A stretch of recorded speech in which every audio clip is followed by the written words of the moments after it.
imajinasi yang belum ditaklukkan oleh firman. Karena imajinasi di jiwa, bukan di roh. Jadi masalahnya selalu ada pada jiwa kita. Kita boleh ke gereja, kita boleh sudah pelayanan, kita mengaku Yesus, tapi tetap banyak kita salah arah, salah memilih, salah keputusan hanya karena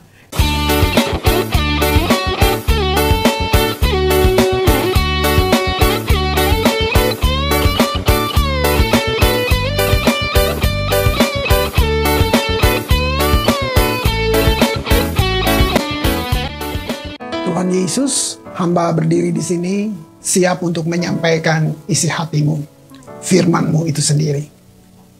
Aku percaya firman-Mu berkuasa. Aku percaya firman-Mu dapat mengubah seluruh hidup kami. Aku percaya bahwa firman ini adalah Tuhan sendiri.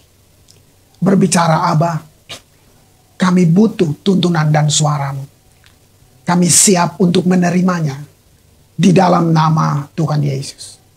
Amin. Shalom saudara. Di tengah semua situasi yang saudara sudah tahu, kita bosan tiap hari hanya mendengar itu dan itu lagi. Nah, sebab itu saya mau mengajak saudara untuk kita alihkan perhatian kita, fokus kita kepada Dia yang menciptakan kita. Kepada firman Tuhan itu sendiri. Nah, satu kali Tuhan memanggil seorang usia lanjut dari Ur Kasdim, namanya Abraham. Sekarang kita tahu, begitu dengar nama Abraham, kita langsung ngerti bahwa dia bapa semua orang beriman. Tapi kalau kita lihat bagaimana awalnya, gitu. Dari Abraham lah lahir Israel. Jadi Abraham bukan orang Israel. Israel lahir dari Abraham. Jadi Abraham menjadi seperti buah sulung untuk lahirnya satu bangsa pilihan itu. Nah, saya bacakan Kejadian 15 ayat yang kelima, dibilang, lalu Tuhan membawa Abraham keluar. Jadi Tuhan sudah ketemu Abraham, Abraham ketemu Tuhan, gitu ya. Sangat panjang ceritanya, saya padatkan saja. Lalu Tuhan bawa dia keluar. Lalu dikatakan begini, coba lihat ke langit. Nah, bisa bayangkan nggak bagaimana Tuhan berinteraksi dengan manusia? Beda sekali ya dengan kebanyakan kita gitu. Ya, lihat Tuhan tarik Abraham keluar. Gitu. Bagaimana Abraham bisa tahu ini Tuhan yang ajak? Apakah Tuhan berwujud gitu? Ya, terus kita lihat dia tarik Abraham keluar, lalu Tuhan bilang gini, lihat ke langit. Hitunglah bintang-bintang. Jika engkau dapat menghitungnya, maka firman-Nya kepadanya, demikianlah banyaknya nanti keturunanmu. Di ayat ini aja, seperti Tuhan mengajak Abraham berimajinasi, tapi seperti yang dia mau, yang Tuhan mau. Langsung di ayat 16, lalu percayalah Abraham. Bagaimana ini bisa terjadi? Ya, pelan-pelan. Lalu percayalah Abraham kepada Tuhan. Berarti perjumpaan ini begitu nyata, bukan hayalan, tetapi begitu nyata sampai Abraham mampu mempercayainya. Saudara tahu usianya sudah sangat tua. Lalu kalimat ini bilang gini, maka Tuhan memperhitungkan hal itu sebagai kebenaran. Dari dua ayat ini saja kita tidak lihat persyaratan-persyaratan yang banyak seperti yang kita sekarang banyak diajarkan. Supaya Tuhan pakai kamu, supaya kamu berkenan, kamu harus melalui 5 langkah, 7 langkah. Sebenarnya sederhana, cuma butuh kedekatan, butuh kenal Dia, dan mempercayai Dia sungguh-sungguh. Gitu.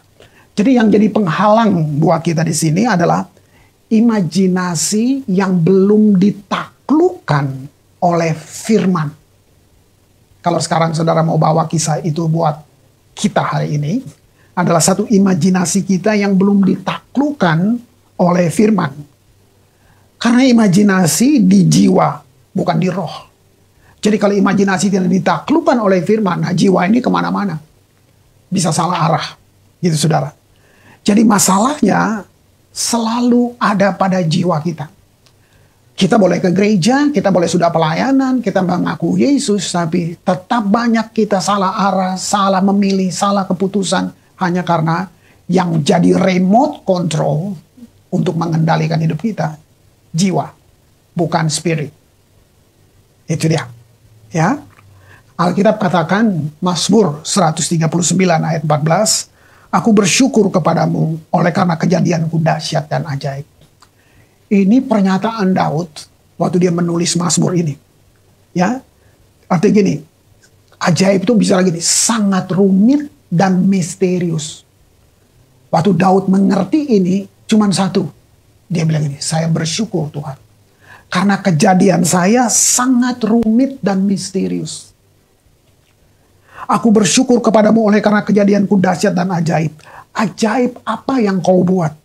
Dan jiwaku benar-benar menyadarinya. Nah, di sini kita bisa lihat bagaimana Daud menaklukkan jiwanya untuk menyadari kejadian dia sendiri. Itu. Sini sedang bicara tentang betapa menyeluruh. Gitu. Daud sedang bilang, Tuhan, betapa engkau mengenal aku sampai ke detil-detil yang paling kecil, Tuhan. Ini tentang jiwa. Kita tidak bisa mewarisi satu hubungan dengan Allah seperti kamu mewarisi rumah. Kenapa? Rumah itu benda. Itu sudah, ya. Gitu. Tapi hubungan dengan Allah itu adalah dia person, dia satu pribadi. Dia bukan seperti rumah yang saya bilang tadi, gitu. Sebab itu kita harus mengembangkan hubungan, ya, hubungan pribadi kamu terus-menerus secara konsisten dengan Allah. Jadi Allah yang kamu kenal sekarang, besok dia lebih tebal lagi, lebih besar lagi, lebih dalam lagi, lebih kayak itu. Itu dia. Itu. Nah, saya ambil satu cerita klasik di sini untuk kita mau belajar benar-benar tentang hubungan, tentang bagaimana kita punya iman yang bukan hasil karena keluargamu Kristen, jadi kamu otomatis. Nah, itu borongan buat saya. Iman ikut-ikutan, papa mama, ikutan teman-teman, ikutan komunitas di gereja atau lain-lain, gitu ya. Nah, cerita ini tentang kalau Abraham tadi orang tua banget, ya 90 tahun. Kali ini saya ambil paradoksnya orang muda, generasi muda banget. Daniel dan ketiga kawannya, ya. Nah, lihat bagaimana cerita ini dimulai sampai kita bisa lihat kisah Daniel ini. Daniel betul dia orang Yahudi, nenek moyangnya Yahudi, orang tuanya Yahudi, dibesarkan dengan budaya Yahudi, tapi pada usia 17 tahun, bangsanya, kalau saya pakai kata yang cukup kasar, dibantai, semua kakek-kakek neneknya semua dibunuh, orang tuanya dibunuh di depan matanya, dan orang-orang muda yang dipilih lagi, nggak semua orang muda dipilih, maka 3 anak muda ini, Daniel dan ketiga kawannya, dibawa ke Babel di usia 17 tahun. Sangat muda. Nah, saat itu dia harus memilih bahwa masih bisakah saya percaya Tuhan yang orang tua saya ajar? Sekarang mereka sudah mati. Bisa saja dia seperti kita. Kalau Tuhan itu memang ada, kenapa dia biarkan orang tua saya mati? Kenapa bangsa saya mesti hancur? Nah, tapi di dalam situasi seperti ini, dia harus memilih apakah kepercayaan dia masih kepercayaan karena keluarga, atau dia harus memilih bahwa sekarang ini keputusan pribadi. Saya harus punya kepercayaan berdasarkan keyakinan saya pribadi, bukan lagi keluarga, bukan lagi bangsanya. Karena udah habis. Dibawalah mereka ke Babel, dan saudara mesti tahu bahwa sampai di sana, budaya Yahudi tidak boleh ada. Bahkan nama mereka semua diganti dengan nama-nama dewa. Kalian lihat Sadrak, Mesak, Abednego, itu bukan nama-nama Ibrani. Itu nama dewa di sana. Tidak cukup itu, mereka bahkan dididik kembali, masuk dalam pendidikan yang saya sebut dengan Akademi Kasdim. Nah, artinya kurikulumnya, kalau saudara baca, itu sihir tenung masuk di dalamnya. Nah, Tapi kita lihat bagaimana mereka bisa tidak tercemar dengan semuanya itu. Wow. Lihat. Di sini saya mau bilang bahwa karena pilihan mereka. Seperti penglihatan Abraham tadi. Tuhan ajar dia berimajinasi. Lalu di ayat 16. Dia memutuskan untuk percaya. Padahal nenek moyangnya di Ur Kasdim. Kepercayaannya, budayanya beda. Tapi waktu dia berjumpa dengan Allah secara pribadi. Dia memilih secara pribadi juga untuk mempercayai itu. Jadi saya mau bilang bahwa peperangan iman tidak menakutkan kita. Kalau kamu tahu siapa yang menang. Dalam situasi hidup sekarang ini yang semua saudara sudah tahu. Saudara, apakah ini menakutkan saudara? Atau saudara tahu siapa yang pasti menang? Kira-kira gitu. Karena sayangnya banyak orang yang mengaku percaya, tapi mereka tidak memiliki iman pribadi. Mereka tidak tahu siapa mereka. Mereka hanya membaca firman saat-saat krisis, saat-saat menegangkan, habis itu biasa lagi. Tapi Daniel 1 ayat 8 dikatakan gini, Daniel berketetapan untuk tidak menajiskan dirinya dengan santapan raja dan dengan anggur yang biasa diminum raja. Dimintanyalah kepada pemimpin pegawai istana itu supaya ia tidak usah menajiskan dirinya. Nah, santapan raja di sini saya bisa gambarkan gini, bukan hanya sekedar makan dan minuman yang raja santap begitu, tapi di sini saya perluas dia. Santapan raja bisa bicara tentang filosofi, bisa bicara tentang sudut pandangnya, bisa bicara tentang gitu. Dia tidak menajiskan diri dengan itu. Kalau kita ke Perjanjian Baru, Paulus bilang, jangan kamu menjadi sama dengan dunia. Artinya gini, pemahamannya, ya kan, gitu. Semuanya, gitu. Filsafat-filsafatnya. Nah, di sekitar kita penuh dengan filsafat tambal sulam yang seperti itu, yang tidak kekal bahkan. Gitu. Nah, kita lihat waktu Daniel memohonkan ini, saudara. Apa dasarnya? Seandainya imannya bukan menjadi iman pribadi, maka kita tidak akan punya cerita yang hebat di dalam Alkitab. Ayat 9 saya baca. Allah mengaruniakan kepada Daniel kasih dan sayang dari pemimpin pegawai istana itu. Ayat 9 sedang bilang ini, karena dimulai dengan Allah mengaruniakan, berarti waktu Daniel memilih untuk percaya, menjadikan iman pribadi, Tuhan intervensi. Dengan siapa yang ada di sekelilingmu.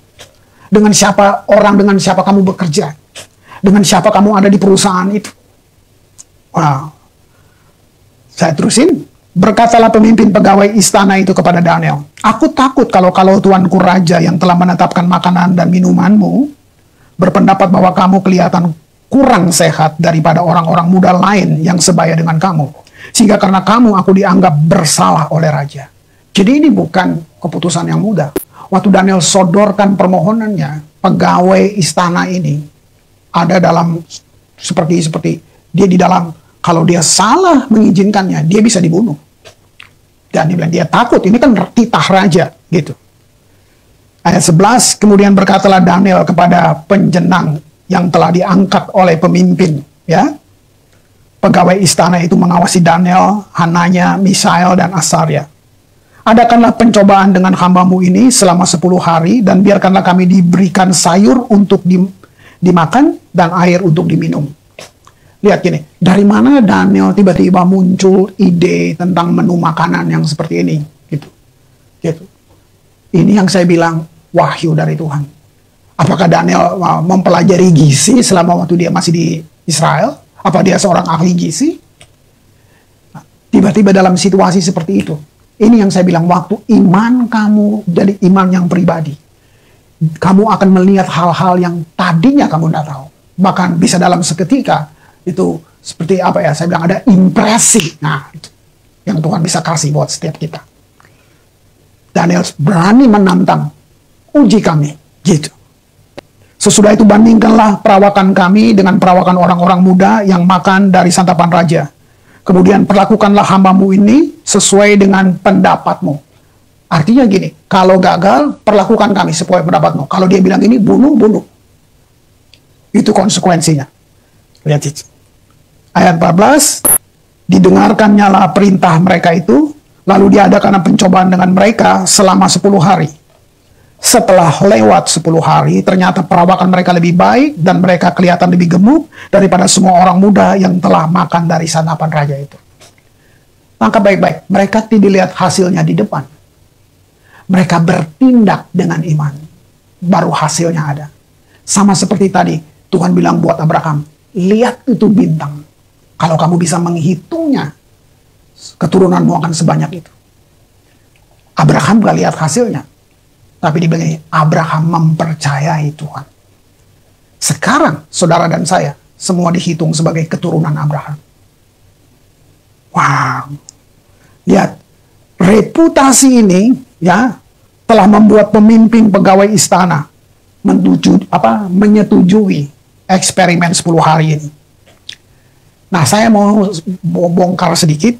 Maksudnya gini, ada banyak orang yang mengambil bagian ini dari firman ini sebagai pengesahan bahwa vegetarian itu lebih baik. Padahal kisah ini tidak bicara tentang vegetarianisme, gitu saudaraku. Tapi ini sedang bicara tentang iman, tentang hubungan, tentang pewahyuan, gitu. Ini luar biasa, ya, gitu. Nggak bicara tentang itu, gitu. Ini bukan tentang makanan orang percaya itu vegetarianisme, bukan itu, saudaraku. Ya, ada pelajaran yang seperti itu. 1 Timotius 4 ayat yang pertama sampai ke-5, gitu. Tapi Roh dengan tegas mengatakan bahwa di waktu-waktu kemudian ada orang yang akan murtad lalu mengikuti roh-roh penyesat dengan ajaran setan-setan. Justru saat seperti ini yang semua hanya lewat Zoom, lewat media bisa menjadi apa saja, digunakan oleh siapa saja, termasuk oleh yang jahat, untuk memberi pengajaran yang salah kepada kita. Ayat 2 dikatakan oleh tipu daya pendusta-pendusta yang hati nuraninya memakai cap mereka. Mereka itu melarang orang kawin, melarang orang makan makanan yang diciptakan Allah, supaya dengan pengucapan syukur dimakan oleh orang yang percaya dan yang telah mengenal kebenaran. Lihat, ada ajaran-ajaran seperti ini. Karena semua yang diciptakan Allah itu baik, dan suatu pun tidak ada yang haram jika diterima dengan ucapan syukur.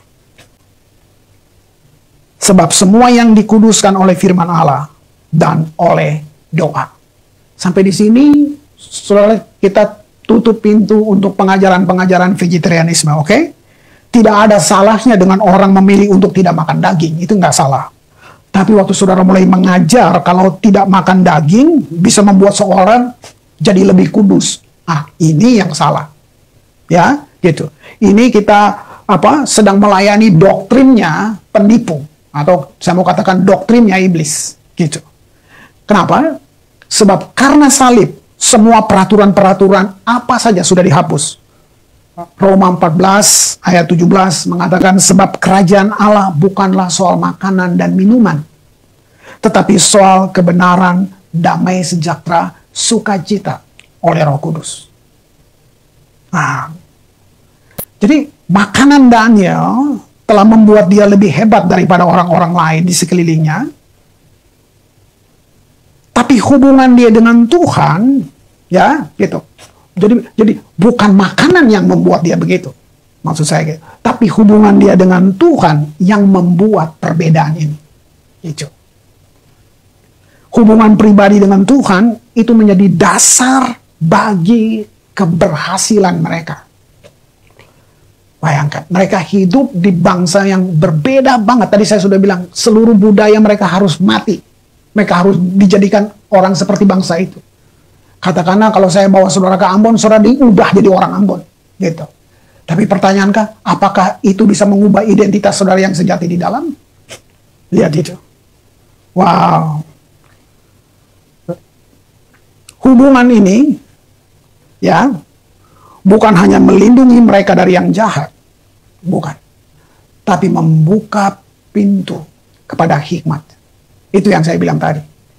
Dari mana Daniel bisa bilang tentang menu makanan, tentang semua? Itu yang dibilang membuka pintu kepada pewahyuan, kepada hikmat.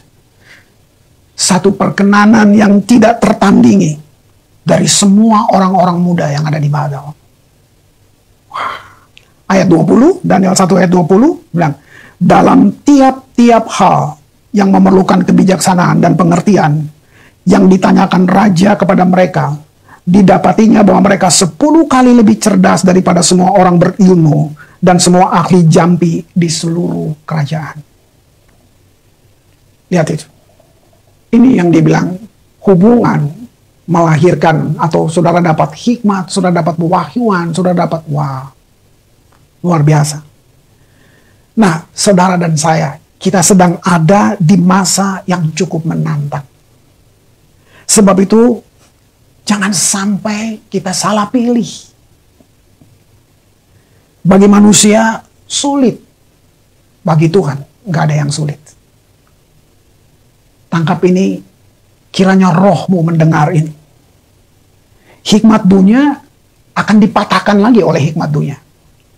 Saudara bisa nonton televisi, saudara bisa lihat perdebatan. Itu yang saya bilang, hikmat dunia dipatahkan lagi oleh hikmat dunia. Gitu. Ya.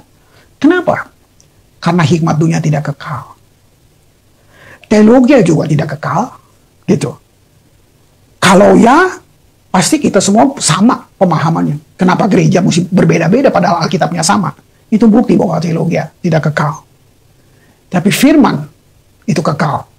1 Korintus 1 ayat 24 dikatakan, tetapi untuk mereka yang dipanggil, baik orang Yahudi maupun bukan Yahudi, Kristus adalah kekuatan Allah dan hikmat Allah.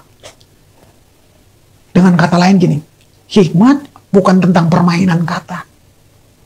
Kalau ayat ini saudara mau resapi baik-baik, saya bisa bilang begini, hikmat itu satu pribadi. Karena dia bilang, hikmat adalah Allah. Wow, luar biasa. Ayat 30, tetapi oleh dia, kamu berada di dalam Kristus, yang oleh Allah telah menjadi hikmat bagi kita. Ia membenarkan dan menguduskan dan menebus kita. Hubungan pribadi cukup, saudara. Hubungan pribadi ini cukup, saya perhatikan, membuat hanya seorang Elia. Saudara, saya tidak anti dengan pergerakan-pergerakan itu, tapi kita suka lihat gini, wah kita perlu 1000 orang yang berdoa untuk kota kita. Gitu. Kita suka dengar gitu, kumpulkan 1000 orang pendoa, kumpulkan semua kita. No, hubungan dengan Allah, hubungan pribadi dengan Allah, cukup membuat hanya satu Elia untuk menghancurkan 450 Nabi Baal. Elia tidak bikin tim doa. Elia memperbaiki mesbah. Dan kalau kamu baca doanya Elia, dia cuma bilang, supaya mereka tahu bahwa engkau Allah, dan aku adalah nabimu. Lihat itu. Gitu. Hubungan ini penting. Jadi saya mengajak saudara, mari di tengah situasi yang seperti ini yang tidak menentu, kita memilih mempunyai iman pribadi, bangun hubungan dengan Allah. Saya tutup dengan satu kesaksian ini. Saya bacakan kesaksian ini buat saudara. Ada seorang wanita yang lahirnya dia nggak tahu ayahnya. Saya bacakan. Saya adalah anak haram. Dia buka kesaksiannya seperti itu. Ibuku bisu tuli, sangat miskin. Suatu hari ibu diperkosa hingga hamil. Saya lahir tanpa pernah kenal siapa ayah saya. Karena menanggung malu, ibuku melahirkanku di kebun yang sepi tanpa bidan. Yang nolong ibu saya melahirkan adalah seorang ibu tua pemilik kebun. Kami hidup miskin.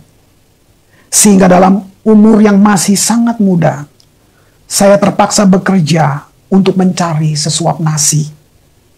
Untuk saya dan ibu saya, karena ibuku sakit stroke. Saya bekerja sebagai buruh kasar di perkebunan kapas. Saya benci keadaan saya saat itu. Saya kecewa pada Tuhan saat itu.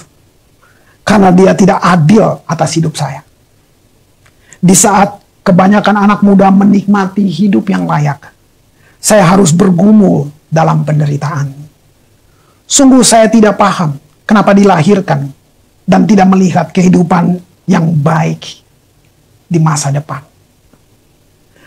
Teman seusiaku sering mencemoohku. Mereka memanggilku si anak haram. Dan mereka tidak mau berteman dengan aku. Suatu hari, saya ketemu seorang pendeta. Nama saya Azi. Dia panggil, Azi, tahukah kamu bahwa hidup ini adalah anugerah, nak? Tuhan memberikan untuk bebas memilih. Tuhan beri kepada kamu untuk bebas memilih. Mau tetap mengeluh seperti ini, atau bangkit dari kemiskinan. Pilihan itu ada di tanganmu, nak. Perlu kamu tahu, kata pendeta ini, rencana Tuhan atasmu bukanlah rencana kecelakaan, melainkan hari depan yang penuh harapan. Selama bisa memilih, pilihlah yang terbaik. Nadanya lirih, penuh makna. Kata pendeta itu membangkitkan semangatku untuk berdiri teguh. Dan doa ibuku membuatku kuat menghadapi tantangan hidup. Akhirnya saya pilih keluar dari rasa kecewa dan tidak berguna ini. Singkat ceritanya, saya mulai bekerja dengan giat untuk biaya sekolah dan kehidupan ibuku.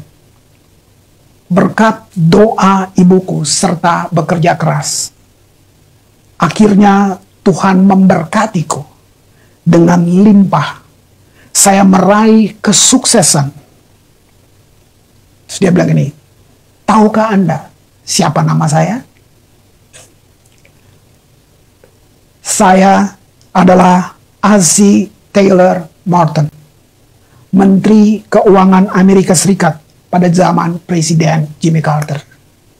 Azi adalah satu-satunya warga kulit hitam yang pernah menjabat posisi tersebut sampai saat ini, dan tanda tangannya ada di uang dolar Amerika Serikat. Saudara bisa lihat, mungkin kata-kata pendeta itu sederhana, tapi waktu dia terima itu, yang saya singgung di atas, imajinasinya itu dia padukan dengan firman. Itu cuma masuk di bayangan kan, saudara lihat itu. Waktu itu dia bawa, ya ditambah doa, itu semua jadi iman pribadinya telah mengubah impian ini menjadi kenyataan. Bagaimana saudara hari ini? Apa posisimu? Dalam keadaan apa kamu? Kamu sedang di titik terendah dalam hidupmu? Atau kita pakai saya di bawah nol? Mungkin kamu juga disebut anak haram? Orang menjauhi kamu? Saya mau katakan, Tuhan tidak menjauhi kamu. Hari ini kalau kamu dengar firman ini, cukup kamu panggil dia, Yesus Tuhan. Dia mengasihi kamu melebihi siapapun yang bisa bilang mengasihi kamu. Dia sayang kamu melebihi siapapun yang pernah bilang sayang kamu. Dia Tuhan pencipta kamu. Mari kita berdoa. Tuhan Yesus, hamba berhenti berbicara. Tetapi Tuhan tidak berhenti berbicara untuk setiap mereka yang mendengar dengan cara yang mereka paham. Tuhan, terima kasih bahwa ada Tuhan yang begitu indah, sempurna, penuh kasih, dan kasih karuniamu tidak pernah habis untuk setiap kami yang membutuhkannya. Terima kasih Bapa. Biar firman ini bekerja Tuhan di dalam mereka, sehingga akan terjadi satu perubahan di mana orang akan melihat bahwa sungguh Tuhan itu hidup. Bapa, hamba berhenti berbicara, tapi Tuhan tidak berhenti. Tuhan bisa terus bekerja karena kami adalah ciptaan tangan-Mu sendiri. Terima kasih Bapa. Di dalam nama Tuhan Yesus yang berjanji, pintalah dalam namaku, maka aku akan memberinya.